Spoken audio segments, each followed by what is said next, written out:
Welcome back to Saving the Republic with Joe Staten, presented by Grab Your Gear Network, where we speak to people who work hard every single day. So if you're a hard-working American, traditional American, especially a merit shopper or trades worker, this show and this network is for you. Here on STR, we bring you guys the news that the mainstream cycle is probably not reporting on, but nonetheless does impact your life in a very major way. So if you want to follow the news that really matters, make sure you follow us. We bring you guys shows 3 times a week, Monday, Wednesday, and Friday. We have a long-form weekly podcast on the channel here as well.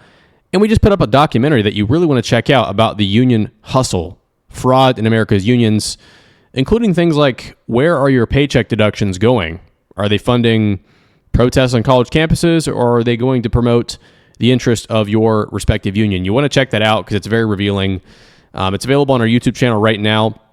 Clips are up on our Instagram and TikTok. But today's show, wow, do we have some news. Okay, we have some major news regarding the election. We are about 10 days removed from the most consequential, arguably, election in American and maybe world history. And there really couldn't be two more diametrically opposed worldviews competing here for your vote, okay? Republicans have had incredible statistics, all right? As of right now, we have the first time that since Donald Trump has ever run for office where he has been close in the popular vote polling. Just today, the New York Times and Washington Post, I believe, put out polls, maybe Wall Street Journal, showing Donald Trump tied with Kamala Harris in their final poll, CNN and New York Times. Donald Trump is tied in the popular vote. Now, what does that mean for you? If Donald Trump ties Kamala in the popular vote, it's very likely that he has a very comfortable electoral college win. But we had major news today as well, coming from one of the largest outlets in America, the Washington Post. Now, some of you may remember a couple years ago, I think 5 or so years ago, Jeff Bezos, the CEO and founder of Amazon, purchased the Washington Post. Came under scrutiny for doing so. Bezos has been on record in the past doing some questionable things, arguably to the left side of the aisle, right? But since then has seemingly tried to take, at least publicly, a more centered stance. And today, for the first time since 1980, the Washington Post refused to endorse a presidential candidate. Now, this was very unpopular among its staff. Okay, we all know the Washington Post tends to lean left, very left, actually. And we're going to see here in the news, I'm going to show you guys some examples, but the staff wasn't too happy. So let's check out this story here from CNBC, showing how Jeff Bezos killed the Washington Post endorsement of Kamala Harris. All right. The Washington Post said Friday that it will not endorse a candidate in the presidential election this year, breaking decades of tradition and sparking immediate criticism. The newspaper also published an article by 2 staff reporters saying that editorial page staffers had drafted an endorsement of Democratic nominee Kamala Harris over Donald Trump. The decision not to publish was made by the Post's owner, founder Jeff Bezos, the article claimed. In a 2019 lawsuit, Amazon claimed it had lost $10 billion of a $10 billion cloud computing contract with the Pentagon to Microsoft because Trump had used improper pressure to harm his perceived political enemy, Bezos. The Post since 1976 had regularly endorsed candidates for president, with the exception of the 88 race. All those endorsements have been for Democrats.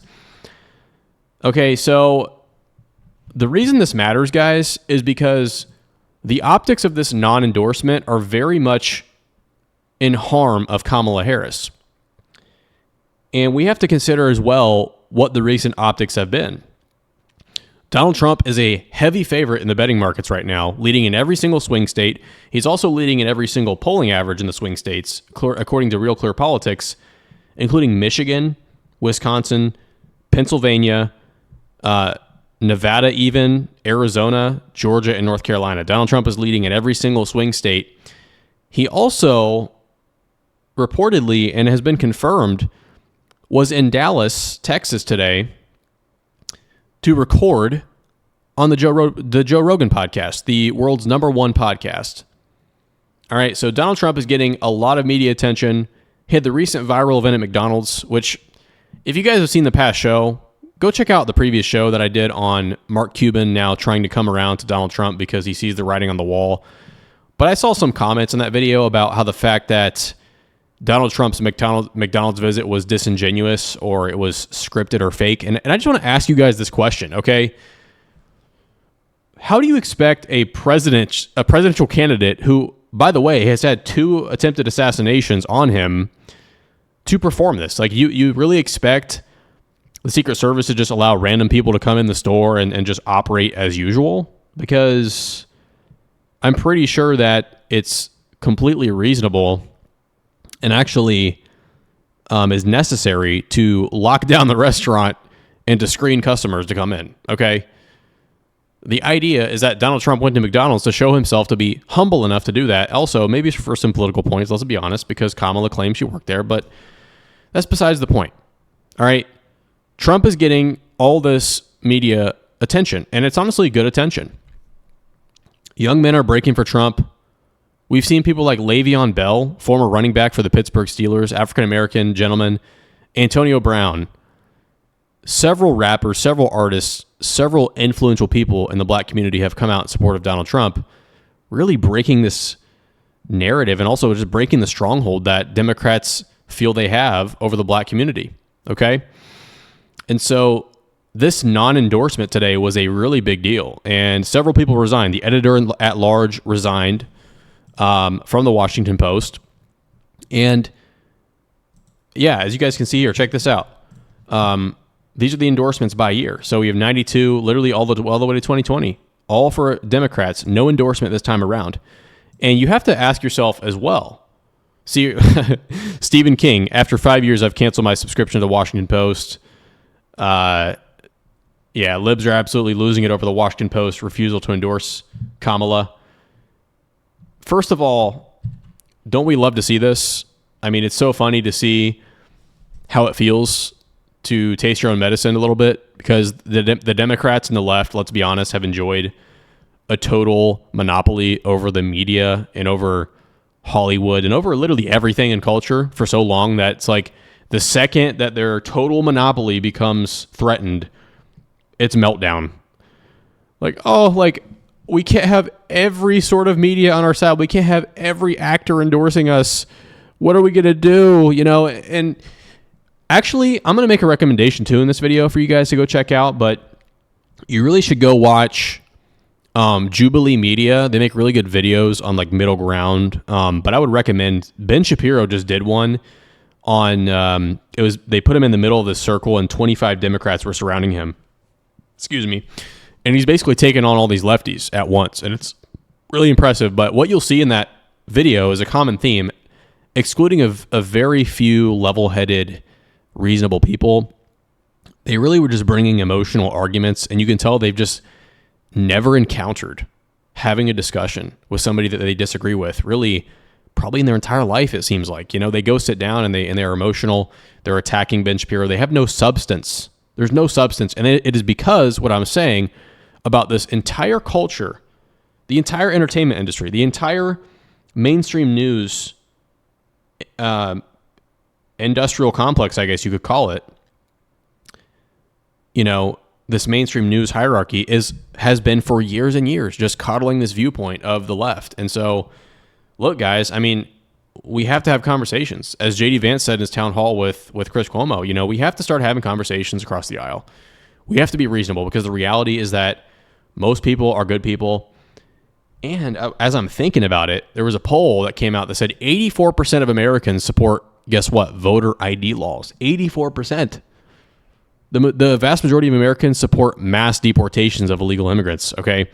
These are common viewpoints we all share. These are things we should unite behind, and also things like RFK is fighting for, you know, really restoring trust and transparency to these government agencies that for years and years have not had that. And yeah, you guys can see, check this out on RFK's page, make frying oil tallow again, you know, and, you know, McDonald's has gone to using seed oils with their fries. And so, you know, RFK is talking about, let's go back to beef tallow. Let's use common sense, okay? FDA's war on public health is about to end. This includes its aggressive suppression of psychedelics, peptides, stem cells, raw milk, hyperbaric therapies, chelating chemicals. I believe it's chelating, maybe it's chelating. Ivermectin, hydroxychloroquine, vitamins, clean food, sunshine, all these things. He says, I have two messages for you if you're part of this corrupt system. Preserve your records and pack your bags. I mean, guys, this is bigger than Donald Trump. This is bigger than Donald Trump. This election is about fundamentally changing the nature of America's government. This is about restoring integrity or establishing integrity in our elections fully. This is about establishing and reestablishing sovereignty of our country. This is about reestablishing an emphasis and a focus on health for our country. This is such a big election, guys. So go vote. We have to vote. We have to vote. One of the last things I want to talk about in today's show is really just some deplorable, let's use that word, comments that Hillary Clinton made. Okay? So I'm going to show you guys a short video of Hillary Clinton, and I'm going to show you guys somebody respond to her that I think you're going to want to miss. You're not going to want to miss. So check this out from Hillary Clinton. That neo-Nazis, fascists in America were lining up to essentially pledge their support for the kind of government that they were seeing in Germany. So I don't think we can ignore it. And, one other thing that you'll see next week, Caitlin, is Trump actually reenacting the Madison Square Garden rally in 1939. I write about this in my book. President Franklin Roosevelt was appalled that neo-Nazis, fascists in America were lining up to essentially pledge their support for the kind of government that they were seeing in Germany. So I'm not even going to respond to Hillary Clinton. I'm just going to let this individual respond because I think they have more credibility than anybody possibly could. Check this out. This is really going to probably make you a little bit upset to hear. Just check it out. That's all I'm going to say. My name is Jerry Wartsky. I'm 94 years old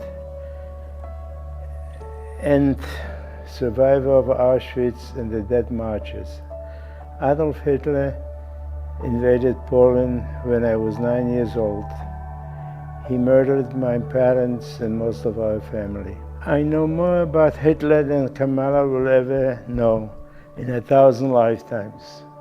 For her to accuse President Trump of being like Hitler is the worst thing I've ever heard in my 75 years living in the United States. I know President Trump, and he would never say this, and Kamala Harris knows this. She owes my parents and everybody else who was murdered by Hitler an apology for repeating this lie. Why should the Jewish people... Just horrible, guys. Just horrible. I mean, does that not make you a little bit emotional? We still have Holocaust survivors. We have people who have literally survived Adolf Hitler, okay, and his murderous techniques. And we have a presidential candidate in Kamala Harris, unbelievably that she is the candidate, and her surrogates peddling this idea that Trump and his supporters are neo-Nazis and Hitler, respectively.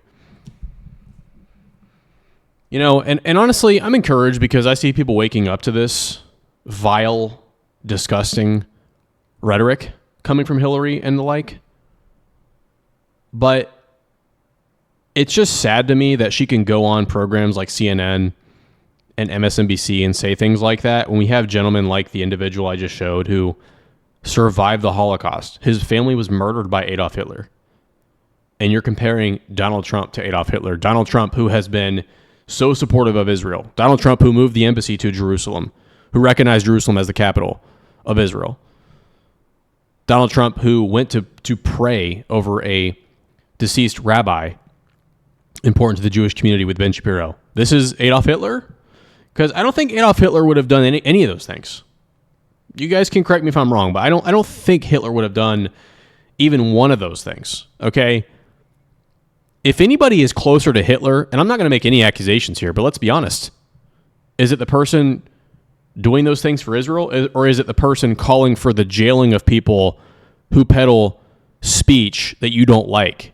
Is that like Hitler? Because I think, from what I understand, totalitarians like to jail people who say things they disagree with. That's what I think. So, you guys can let me know down in the comments below what you think about it.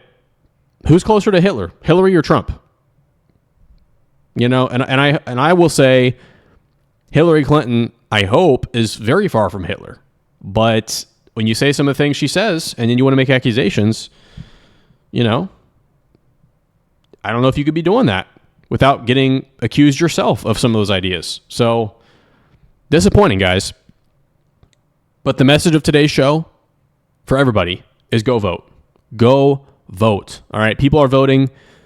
Republicans have great numbers in Nevada, Florida. The early voting numbers and data are really, really incredible. I mean, it just night and day improvements from 2020. But go vote, guys. Make your voice heard. Vote early. Vote on election day. Whatever you have to do, make your voice heard. We do need a President Trump back in the White House. We need it for sure. For all these reasons, let's make America healthy again. Let's reestablish transparency in government. Let's get out of war. Let's protect our borders. Let's lower taxes for our families. Let's lower inflation. Let's reestablish a love for our country. Let's do all these things, okay? So get out there and vote. If you guys enjoyed the show today, please leave a like, subscribe to the channel, leave a comment down below with your thoughts. And with all that being said, I will see you in the next show on Monday. Take care.